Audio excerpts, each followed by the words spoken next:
Have you ever felt like the people that you counted on the most let you down when you needed them the most? You were expecting comfort, support, or even just a little sympathy, but all you got was silence. In your most vulnerable moment, you felt like you're all alone. What do you do when your friends fail you? In this video, we're going to explore a time when someone was faced with the ultimate betrayal, not from a stranger, but from his closest friends. We're going to dive deep into and discover the power of understanding when our friends fail us and what we should do in those moments of deep disappointment. Now, I don't know about you, but I've been there to where I've had moments in my life when I felt totally abandoned. I'm sure that you've experienced it too. You expected a friend to come through for you. Maybe you're facing a big decision or you was going through a personal pain, but instead you get no help. They're just not there and it hurts. And it's like being left to face the storm all by yourself. What do you do in those moments when the people closest to you, the ones you trusted the most, failed you when you needed them the most? When the people around you disappoint you, whether it's through betrayal, neglect, or just their inability to be there, what do you do? How do you respond? Well, I want to take you to a passage in the Gospel of Matthew to shed more light on what I'm talking about in this video. In Matthew chapter 26, starting in verse 36, it says, "Then Jesus went with them to an olive grove called Gethsemane, and he said, 'Sit here while I go over there to pray.' He took Peter and Zebedee's two sons, James and John, and he became anguished and distressed.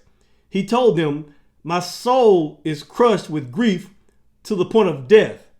Stay here and keep watch with me.' He went on a little further and bowed with his face to the ground, praying, 'My Father, if it is possible, let this cup of suffering be taken away from me. Yet I want your will to be done, not mine.' Then he returned to the disciples and found them asleep. He said to Peter, 'Couldn't you watch with me even 1 hour? Keep watch and pray so that you will not give in to temptation, for the spirit is willing, but the body is weak.' Then Jesus left them a second time and prayed, 'My Father, if this cup cannot be taken away from me unless I drink it, your will be done.' When he returned to them again, he found them sleeping, for they couldn't keep their eyes open. So he went and prayed a third time, saying the same thing again. Then he came to the disciples and said, 'Go ahead and sleep. Have your rest. But look, the time has come. The Son of Man is betrayed into the hand of sinners. Up, let's be going. Look, my betrayer is here.'" Man, it's a lot to talk about in this passage. We see in this passage, Jesus takes his disciples to the Garden of Gethsemane just before his arrest and his crucifixion. And so he's about to face the most painful, pivotal moment in the history of the world, the cross, the crucifixion. And what does he do first? He turns to his closest friends, Peter, James, and John. And he asks them, "Can you keep watch with me and pray with me and just stay awake and support me in my time of anguish?" That's what he asked them to do. But three times, he returns to find them asleep. Now, we're talking about Jesus, who was fully God, but he was also fully man. In his time of need, he was facing a storm. He was suffering. He was sweating blood. He was praying intensely, and he was pleading with his Father. Yet the very friends that he brought with him to share in this moment, they can't even stay awake for 1 hour. And so we're going to talk about that more. But before I get too deep into this, I want to give you some context of this moment or this time that they was in. Now, he was in the Garden of Gethsemane. And Gethsemane, that word is an Aramaic word. And the meaning of that word, it means oil press. And so this is where, this was an olive grove. This was in the Mount of Olives. This is where they crushed olives to make oil. And the Garden of Gethsemane was right outside of the city of Jerusalem. And so this is a place where they crushed grapes to make oil. But this was, you got to think about it, this was a place of crushing and pressing and grinding. And so Jesus took his disciples there with him to pray. Now, Jesus often met there with his disciples, which is how Judas knew where to find them that night. And so Judas was the one that turned Jesus over and to have him crucified. He was the one that turned him over so he can get arrested. And so during this time in history, politically, Jerusalem was under Roman occupation. And this was during the time where they had the Jewish festival of Passover. And so during this time, this was a volatile season. A lot was going on. So much was going on. And every year that they had this, it was a lot of emotions around this time. And so Pontius Pilate, the Roman governor, he had brought in additional troops from Caesarea to Jerusalem to keep order during the Passover. Because again, this was a time that was high emotion. People were passionate about what was going on about the festival. This is a time where the Jewish people remembered the times that they were in captivity in Egypt. And so the Passover is a feast that they celebrate the Passover, right? They celebrate their liberation from Egypt. And so emotions ran high during this event every year. And there was just so much tension under the watchful eyes of the Roman authorities. And so I just wanted to tell you that because this Passover festival, it formed the backdrop of these events that was taking place. You see, the Passover, it commemorated the Exodus. And the Exodus was God's deliverance of Israel from slavery. And so they observed this time with the ceremonial meal that they had. They had the ceremonial meal, and this is where Jesus had just had eaten the Passover meal with his disciples, the Passover meal that we know as the Last Supper. And so they had just had that meal, and during that time, this is where Jesus is redefining what it means, what the Passover means. He's letting them know that the Passover is just a symbol of what truly is going on. I'm the Passover. I'm the Passover lamb, right? And he was letting them know that I'm the one that's about to be sacrificed for the sins of the world. And so while all this was going on, the religious establishment in Jerusalem viewed Jesus as a threat. And so they wanted to arrest him and kill him. And so the chief priests and the elders, who were mostly the Sadducees, the people who controlled the temple, they were plotting and trying to arrest Jesus so they can kill him. But they wanted to kill him quietly because they didn't want to cause a riot during the feast. And so they was trying to avoid a riot, so they wanted to just arrest Jesus and kill him quietly. Now, those were the Sadducees. You also got the Pharisees, who were influential teachers of the law, and they were also opposed to what Jesus was doing. They was opposed to Jesus' ministry. They were opposed to Jesus saying that he was God. And so although the Pharisees are not named specifically in this scene, they helped lay the foundation and the groundwork for Jesus' crucifixion. And then you got Judas Iscariot. Judas was one of the 12. He was one of Jesus' disciples. And at this time, he had already agreed to betray Jesus for 30 pieces of silver. And so he had already done that. And at this time, Jesus is in the Garden of Gethsemane praying before they came to arrest him. And so I just wanted to tell you that because all of these cultural and religious factors heighten the drama that was going on in this passage in Matthew. You got the Passover going on. You got the sanctity of prayer and loyalty. You got the tragedy that Jesus is facing, and he's suffering, and he feels like he's alone. He feels abandoned, and he feels betrayed in his hour of need. And so all of that is going on. Now, Jesus explicitly invited his inner circle, Peter, James, and John. That was his inner circle. As you read all throughout the Gospels and all throughout the stories and the life and the ministry of Jesus, you always see this recurring theme of Peter, James, and John. And so we knew that Peter, James, and John was his inner circle. Those was his homeboys. Those were his boys. And so he invited Peter, James, and John into this moment with him. He was about to go to the cross. He knew he was about to get arrested. And so he invited his boys, his closest boys, in this moment with him. And he asked them to stay awake for just 1 hour and pray with him as an act of solidarity. He said, "My soul is crushed with grief to the point of death."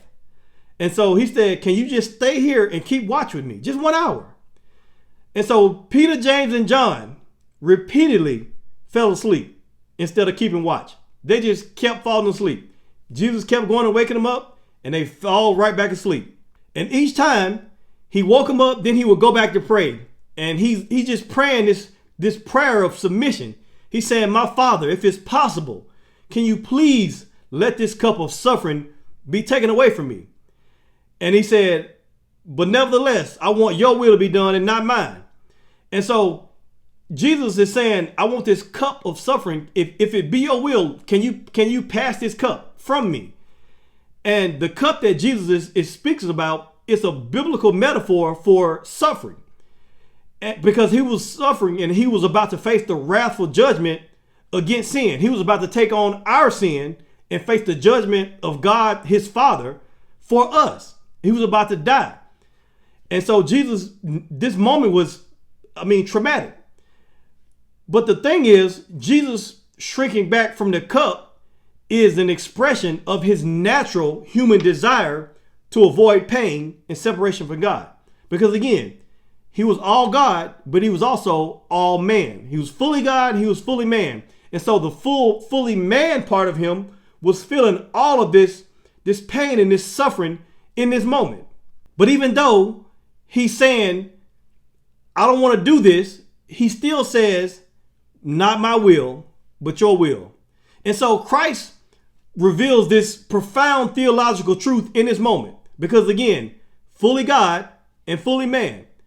He shows us that within Jesus, the man part of him submitted to the divine will of God. And so the man part of him submitted to the godly part of him and submitted to his Father. And so in the Garden of Gethsemane, we see that the will, his human will, submits to the fully divine plan of God, his Father. And so this moment has been described as the final temptation of Christ. It's a real battle of wills and resolve to be obedient to God's plan. And so theologically, this underscores our redemption was accomplished not only by Jesus' death on the cross, but it was also accomplished by his perfect obedience in the face of extreme extreme suffering. And so Jesus' prayer is both an intimate plea to not suffer the cross, but it's also a model of how to suffer well. You see, this is how we should suffer well. We should ask God to take it away, but we should also say, "Not my will, but your will be done," because we know that God has a greater plan regardless of our suffering. He knows we are in pain, but he also knows what's going to happen once his plan is acted out. He knows that it's going to be greater later. And so Jesus teaches us. He teaches us that it's not wrong for you to sincerely ask God for deliverance, if it's possible. But the ultimate prayer should be, "Not my will, but thy will be done." Now, let's get into the other major theme in this passage that I wanted to talk about. And that's the failure of Jesus' closest friends to support him. 3 times Jesus returns to Peter, James, and John and found them sleeping. 3 times. Instead of praying like he asked them, instead of staying awake for 1 hour, 3 different times he came back and found them knocked out, snoring. Now, when Jesus came back, he was emotional, and he asked Peter, he said, couldn't you watch with me for just 1 hour? Like, man, I'm just 1 hour, bro. 1 hour. And you sleep. Like, what's going on? And so Jesus is emotional, but he's showing that he's disappointed in them. He's saying, like, man, I'll just ask you for 1 hour and you can't even do that. And so he's showing them his disappointment. But in the same time, he's also showing him rebuke. And the rebuke is, he urges them to keep watch and pray so that you will not give in to temptation. That's what he says. Keep watch and pray so that you won't give in to temptation. And I'm going to talk about the temptation in a second. And so the narrative emphasizes the disciples' spiritual weakness in contrast to Jesus's vigilance. And so you got the disciples' spiritual weakness and you got Jesus's vigilance to pray. And then we see right here in this scripture, the biggest lines of scripture, one of the most important things in scripture. We see that Jesus says, after he asked them to pray and stay up, he says, for the spirit is willing, but the body is weak. The reason why that is so important, because you must understand that sometimes your spirit can be willing, but your body is weak. Now, this is a major observation, because this observation reflects a deep understanding of human nature. The disciples, what this means is the disciples genuinely wanted to stay loyal. They did, because just a few minutes earlier, or just a few verses before that, Peter said, we'll never leave you, Lord. We'll never, like, I'll go anywhere. I'll die. I'm ready to die for you. That's what Peter said. If you read just a few verses before this passage, Peter said, I'm ready to die for you. I'm ready to go wherever. I'm ready to do whatever. He was ready. And then he sleep. I mean, he was talking all that noise, and then now he sleep. And so Jesus knew that the spirit is willing, but the body is weak. The spirit is willing. Now, what is that? The spirit is your inner intentions, right? It's the inside. It's your heart. He knew that the spirit was willing, but the flesh, the body is weak. That's your human nature. The human nature, with its exhaustion and its fear and its frailty, was weak. And it was so weak that it could not overcome their good intentions. And so sometimes that's the problem. Your spirit can be willing, but your flesh is so weak that it will not overcome your good intentions. Because if you look in Luke's gospel, according to Luke's gospel, it says that the disciples were sleeping from grief. Grief caused them to sleep. In Luke 22, verse 44, it says that Jesus prayed more fervently, and he was in such agony of spirit that his sweat fell like great drops of blood. And at last he stood up and he returned to the disciples, and he said, and he only to find them asleep. And this is what he said. He says they were asleep because they were exhausted from grief. And so now I see they're not just asleep because they didn't get enough rest last night.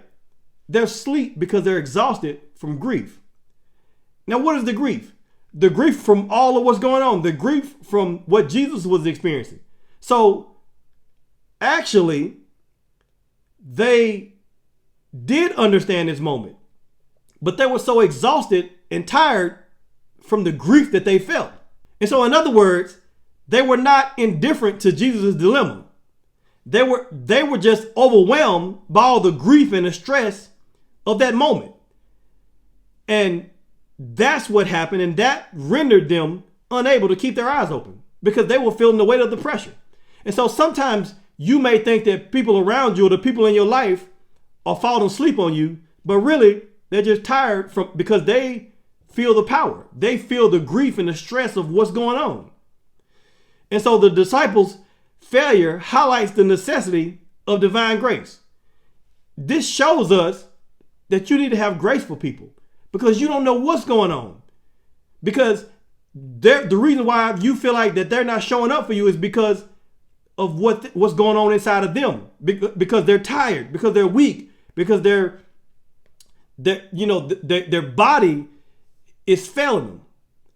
And so that you have to understand it. So maybe they didn't do anything malicious to you. Maybe it's just their own weakness, their own human ability. And so this shows us that good intentions alone are not enough. The flesh needs the empowerment that comes only by prayer. That's why Jesus said, pray so that you will not give into temptation. And so he's letting them know that you need to depend on God, because just you by yourself, you're going to fall asleep. Just you by yourself, you're going to let people down. And so if you don't want to let people down, if you don't want to fall asleep on your assignment, you need to pray. You need to pray, because the spirit is willing, but the body is weak. In this passage is a perfect example to help guide us and to help us navigate through disappointment. And it helps us navigate through disappointment with grace and wisdom. And so sometimes you need to have grace for people because you don't know what's going on. It's important to recognize the limitations of our friends. It's important to recognize their limitations of their flesh. And Jesus said that the spirit is willing, but the flesh is weak. And so your friends might be willing, but their flesh is weak. And so people have their own fatigue. People have their own distractions. People have their own personal struggles that they're dealing with that prevent them from being as attentive as you desire. And so this is a reminder that our closest friends, though their friendship is precious and is priceless, they can never replace the perfect comfort and the reliability and the peace that can only come from God. In other words, no human friend can meet our every emotional need. They can't. No human friend can meet every need without failing at some point. And so only God can promise that I will never leave you. I will never forsake you. And so we have to realize that. And not just our friends, but in our relationships and with our spouses and boyfriends and girls, you got to realize that your spouse cannot meet your every emotional need that you have. They can meet some, but they are human. They are not designed to meet your every emotional need. And so if you put that responsibility, that weight on somebody in your life, they're going to fail you. They're going to fall asleep on you. And so you have to realize this so that you can lower your expectations and have grace for people. And have grace for some people who may have failed you in the past. Another thing that this also teaches us is it teaches us where we should turn ultimately for our strength. When your friends fall asleep on you, God is still awake because he never sleeps nor slumbers. Jesus exemplifies this by turning repeatedly to the Father in prayer. Every time he saw his disciples sleep, he went back to the Father in prayer. And so he sought the comfort and the strength from his Father. And you have to do the same. And finally, this passage, it gives us wisdom for how to handle our relationships. Jesus didn't just isolate himself in a time of crisis. He invited them into this moment. And so, although the disciples' failure is very clear, they failed, he still invited them into this moment. They couldn't stay awake, but Jesus, despite his pain, he didn't lash out at them. He just asked them, man, you couldn't stay awake for an hour? And then he just simply reminded them of their weakness. And then he invited them back into prayer. He just kept inviting them back into prayer. And so it was not condemnation. It was just an invitation to grow in their faith. That's all he did. And so in this passage, we see that even the best of us, even the most well-meaning of us, are frail. And Jesus didn't get angry. Instead, he showed us how to respond with grace and compassion. And so in the end, even though his friends were weak, Jesus still chose to go to the cross for them. And he went to the cross for us as well. And so now let me ask you, when your friends let you down, when your friends fail to show up in ways that you expected them to, how do you respond? Do you get angry? Do you cut them off? Do you hold a grudge?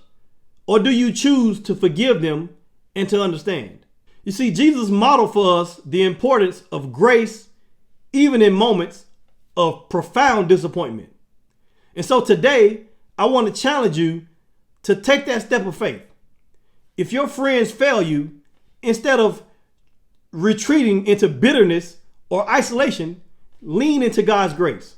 I know it's hard. You might be thinking, Larry, you don't understand how much it hurt. I needed them and they weren't there for me. I hear you. And I'm not talking about people who let you down on purpose, or people who you know in the past that they always fail you. I'm not talking about that. I'm talking about, if you think about it, you know that they have good intentions. You know that they got your back and they're not trying to hurt you. If you really think about it, it's the people that their spirit is willing, but the flesh is weak. That's what I'm talking about. I'm not talking about people who deliberately, bail on you. I'm not talking about those people. If it's those type of people, yes, you need to limit that relationship. But I'm talking about people who they got a pure heart. You know they got a good heart. You know they're your friends. They just failed in that moment when you needed them because their flesh is weak. And so when in these moments, remember Jesus. Remember how Jesus handled it. When he was let down by his closest friends, he didn't let that stop him from fulfilling God's plan.